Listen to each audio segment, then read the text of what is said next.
এখন গ্রীষ্মকাল, আর এই সময়টা ফলের রাজত্ব। চলুন জেনে নিই কোন ফল খেলে কি উপকার। 1. তরমুজ শরীরের পানিশূন্যতা দূর করে, গরমে তাপমাত্রা নিয়ন্ত্রণে সাহায্য করে, ত্বককে সতেজ ও উজ্জ্বল রাখে, কিডনি পরিষ্কারে সহায়তা করে। 2. আম প্রচুর পরিমাণে ভিটামিন ই ও সি সরবরাহ করে, চোখের জন্য ভালো, রোগ প্রতিরোধ ক্ষমতা বৃদ্ধি করে, হজমে সাহায্য করে। 3. আনারস হজম শক্তি বাড়ায়, এনজাইম ব্রোমেলিন থাকে, ঠান্ডা ও সজীব অনুভূতি দেয়, ওজন নিয়ন্ত্রণে সাহায্য করে, প্রদাহ কমাতে সহায়তা করে। 4. কাঁঠাল শক্তির ভালো উৎস, কার্বোহাইড্রেট ও চিনি থাকে, হজমে সহায়ক ফাইবার থাকে, হাড় শক্ত করে ক্যালসিয়ামের জন্য, রোগ প্রতিরোধ ক্ষমতা বাড়ায়। 5.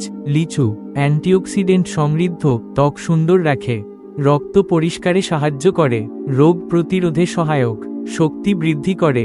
তবে শিশুদের লিচু খাওয়ানোর ব্যাপারে সতর্ক থাকতে হবে। তাই গরমে সতেজ থাকতে প্রতিদিন খান মৌসুমি ফল, প্রাকৃতিকভাবে সুস্থ থাকুন।